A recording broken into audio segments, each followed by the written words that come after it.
Hello!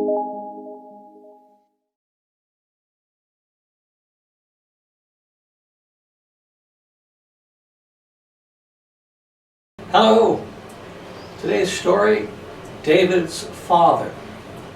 Story by Robert Munch.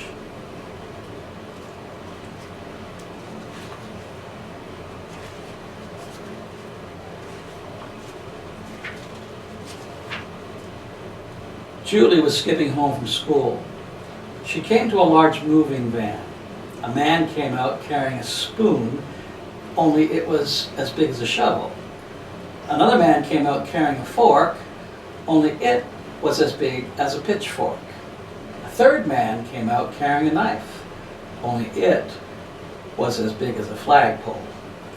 "Yikes," said Julie. "I don't want to get to know these people at all." She ran all the way home and hid under her bed till dinner time. The next day, Julie was skipping home from school again. A boy was standing where the moving van had been. He said, "Hi, my name's David. Would you like to come and play?" Julie looked at him very carefully. He seemed to be a regular sort of boy, so she stayed to play.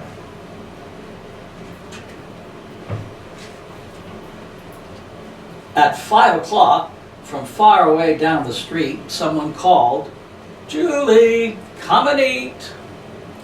"That's my mother," said Julie. Then someone called, "David!"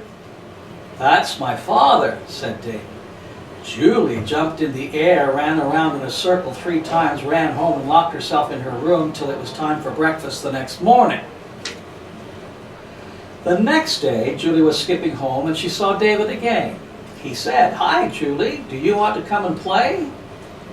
Julie looked at him very, very carefully. He seemed to be a regular boy, so she stayed and played. When it was almost 5 o'clock, David said, "Julie, please stay for dinner."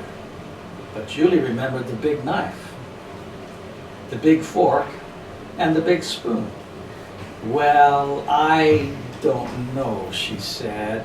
"Maybe it's a bad idea. I think maybe no. Goodbye. Goodbye. Goodbye." "Well," said David, "we're having cheeseburgers, chocolate milkshakes, and a salad." "Oh," said Julie. "I love cheeseburgers. I'll stay. I'll stay." So they went into the kitchen. There was a small table with cheeseburgers, milkshakes, and salads. On the other side of the room, there was an enormous table. On it were a spoon as big as a shovel, a fork as big as a pitchfork, and a knife as big as a flagpole. "David," whispered Julie, "who sits there?" "Oh," said David, "that's where my father sits. You can hear him coming now." David's father sounded like this. "Brum, brum, brum." He opened the door. David's father was a giant. On his table there were 26 snails, 3 fried octopuses, and 16 bricks covered with chocolate sauce. David and Julie ate their cheeseburgers and the father ate the snails. David and Julie drank their milkshakes and the father ate the fried octopuses. David and Julie ate their salads and the father ate his chocolate-covered bricks. David's father asked Julie if she would like a snail. Julie said no. David's father asked Julie if she would like an octopus. Julie said no. David's father asked Julie if she would like a delicious chocolate-covered brick. Julie said no, but please may I have another milkshake. So David's father made her another milkshake.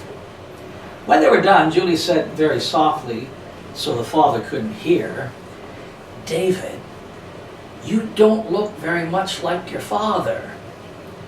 "Oh, well, I'm adopted," said David. "Oh," said Julie. "Well, do you like your father?" "Oh, he's great," said David. "Come for a walk and see." So they walked down the street. Julie and David skipped, and the father went, "Brum, brum, brum." They came to a road they couldn't get across. cars would not stop for David. The cars would not stop for Julie. The father stepped into the middle of the road, looked at the cars, and yelled, "Stop!" The cars all jumped up into the air, ran around a circle 3 times, and went back up the street so fast they forgot their tires. Julie and David crossed the street and went into a store. The man who ran the store didn't like serving kids. They waited 5 minutes, 10 minutes, 15 minutes. Then David's father came in. He looked at the storekeeper and said, "These kids are my friends." The man jumped up into the air, ran around the store 3 times, and gave David and Julie 3 boxes of ice cream, 11 bags of potato chips, 19 Lifesavers, all for free. Julie and David walked down the street and went around the bend. There were 6 kids from grade 8 standing in the middle of the sidewalk. They looked at David, they looked at Julie, and they looked at the food. Then one big kid reached down and grabbed a box of ice cream. David's father came round the bend. He looked at the big kids and yelled, "Beat it!" They jumped right out of their shirts, they jumped right out of their pants, and ran down the street in their underwear. Julie ran after them, but she slipped and scraped her elbow. David's father picked her up and held her. Then he put a special giant bandage on her elbow. Julie said, "Well, David, you do have a very nice father after all, but he's still kind of scary." "You think he's scary?" said David. "Wait till you see my grandmother." Reading that story, I couldn't help but think about another father-child relationship. And we know this relationship. We are part of this relationship. And of course, I'm referring to the fact that you often hear it say, or maybe you've said it, we are all God's children. But in a more intimate way, Jesus actually lays the foundation of identifying us as God's sons and daughters, and wants us, or allows us, or permits us, or tells us we can approach Him and actually speak to Him as though He were our Father. The Lord's Prayer begins with "Our Father." The idea of Abba, Father, Paul makes reference to that as well in some of his writings.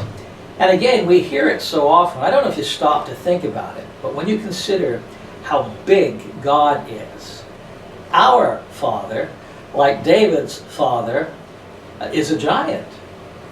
And we are His kids. He cares about us. He watches over us. He is with us always.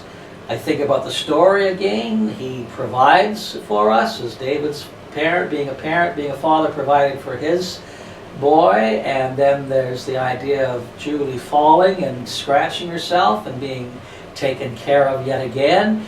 There was a time when they both get involved with those bullies, and again, who comes to the rescue? The father.